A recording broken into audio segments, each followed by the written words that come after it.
Hello, welcome back to my channel.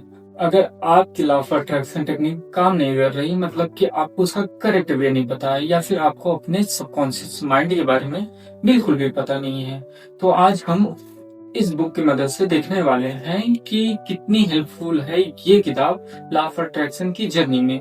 मतलब कि आप पहला दिन अगर स्टार्ट कर रहे हैं लॉ ऑफ अट्रैक्शन की जर्नी में, तो कुछ ना कुछ चीजें होती है जिसको अप्लाई करते हैं, जिससे क्या होता है हमारे सबकॉन्शियस माइंड के जो पैटर्न्स हैं वो चेंज होना स्टार्ट होते हैं।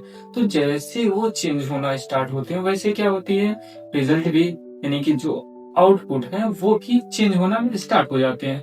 मतलब कि आपके माइंड में पहले अफर्मेशन कुछ और चल रही थी, उसके अकॉर्डिंग तो आपका सबकॉन्शियस माइंड रिप्रोग्राम हुआ। उसके बाद क्या हुआ, उसी तरीके के रिजल्ट मिलना स्टार्ट हुए। अब क्या हुआ, अब अफर्मेशन चेंज करेंगे तो जो सबकॉन्शियस माइंड के पैटर्न्स, जो न्यूरॉन्स है वो चेंज होना स्टार्ट होंगे, तो क्या होगा, वैसे रिजल्ट मिलना स्टार्ट होंगे। इसलिए लॉ ऑफ अट्रैक्शन की जो जर्नी होती है या फिर लॉ ऑफ अट्रैक्शन जो स्टार्ट करना चाहता है उसके लिए सबसे ऑथेंटिक बुक यही मानी जाती है। और इसमें कई सारे टेक्निक्स हैं, सीक्रेट्स हैं जो दिए गए हैं, जो आप अपने सबकॉन्शियस माइंड को चेंज करने में हेल्प ले सकते हैं। या फिर मैजिक बुक सीरीज है जो इसी राइटर के थ्रू लिखी गई है, दैट इज कॉल्ड जादू।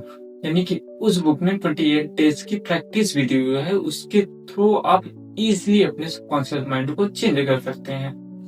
तो बात ये करने वाले हैं कि कौन सी टेक्निक्स या फिर कौन सा मेथड आप यूज करें कि जो आप जल्दी अपने सबकॉन्शियस माइंड को चेंज कर सकें और उसी तरीके का रिजल्ट देख सकें।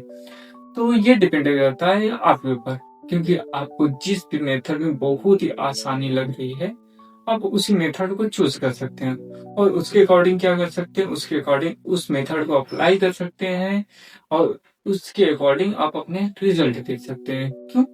क्योंकि आप जिस भी मेथड, क्योंकि लॉ ऑफ अट्रैक्शन की जो जर्नी है उसमें कई सारे मेथड्स हैं और उस मेथड्स के अकॉर्डिंग आप अपने जो जर्नी, यानी कि सबकॉन्शियस माइंड की जो पैटर्न्स है उसको चेंज कर सकते हैं। लॉ ऑफ अट्रैक्शन की जर्नी में जो सबसे इजी मेथड लगता है, जिससे मान लीजिए कि एक मेथड हमने लिया 369, यानी कि इसमें क्या होता है, कोई भी अफर्मेशन आपको चूज करनी पड़ती है, उसके अकॉर्डिंग आपको क्या करना होता है, 3 टाइम्स मॉर्निंग में, 6 टाइम्स नून में एंड 9 टाइम्स इवनिंग में या फिर नाइट टाइम पे जब आप फ्री हो तब कर सकते हैं।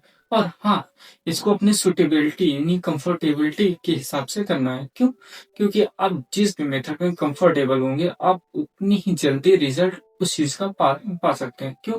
क्योंकि अगर आप जबरदस्ती करेंगे तो एज ए रेजिस्टेंस क्रिएट करेंगे, जिसके थ्रू क्या होगी, मैनिफेस्टेशन यानी जो रिजल्ट होते हैं वो as a trick type use होते हैं। क्यों? क्योंकि अगर आप जबरदस्ती कर रहे हैं, मतलब कि उस टाइप से फील नहीं कर पा रहे हैं, मतलब कि वो क्या होगा, एज अ ट्रिक यूज करेगी, या फिर इसको लॉ ऑफ अट्रैक्शन की जर्नी में रेजिस्टेंस भी बोलते हैं। इसलिए आप मेथड चूज करिए जिसमें आप कंफर्टेबल हो, उसके अकॉर्डिंग अफर्मेशन चूज कीजिए जिस भी फील्ड से आपको रिलेट करना है, मीन जिस फील्ड से आपको रिजल्ट चाहिए उसके अकॉर्डिंग क्या करेंगे, आप उस चीज को उस मेथड पर अप्लाई करके प्रैक्टिस कीजिए और रिजल्ट मिलना स्टार्ट हो जाएंगे। तो इसी तरीके से सिंपल वीडियो जो लॉ ऑफ अट्रैक्शन की जर्नी में अप्लाई होते हैं एंड डिफरेंट टाइप्स के मेथड, डिफरेंट टाइप्स की जर्नी, डिफरेंट टाइप्स की स्टोरीज को सुनने के लिए हमें फॉलो क्या हमारे चैनल को सब्सक्राइब जरूर कीजिए। तो मिलते हैं नेक्स्ट वीडियो में। Keep going, keep growing. Thank you.